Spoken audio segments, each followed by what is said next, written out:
प्रेमक भाषण कियो बुझैया देगे देगे माँ कपट करैया मैया ही संभारो दुख सो अहीं उबारो प्रेमक भाषण कियो बुझैया देगे देगे माँ कपट करैया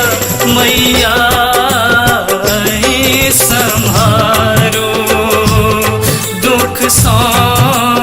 अहीं उबारो प्रेमक भाषण कियो बुझैया।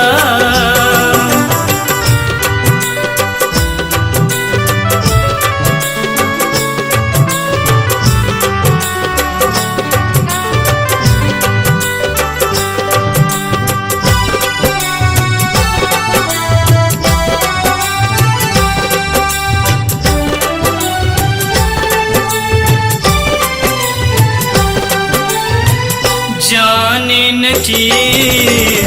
ककरा कहर बात अनेरे मोह फुलर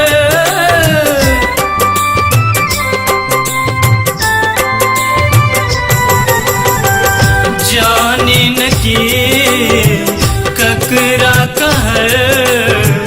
बात अनेरे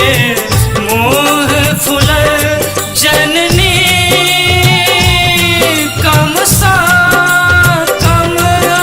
बाजू मैया अहीं संभारो दुख सो अहीं उबारो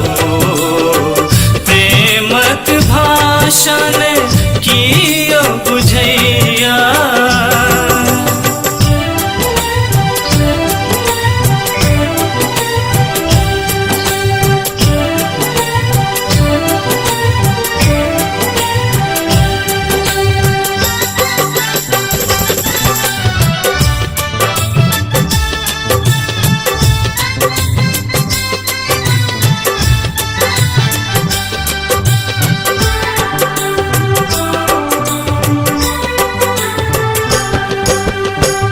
चक्र के लो हम उपकार हमरा बेर ने उचित व्यवहार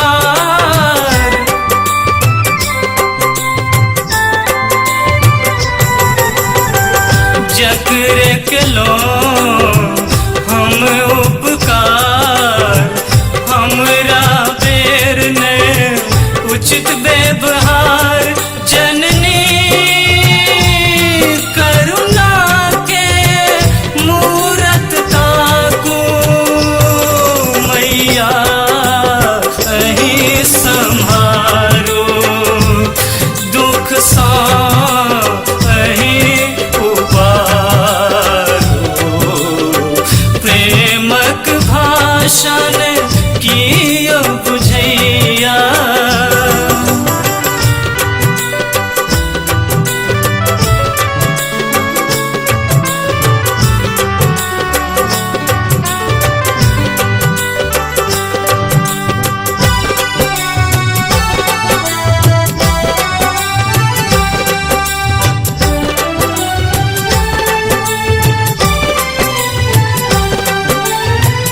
पूर्व छी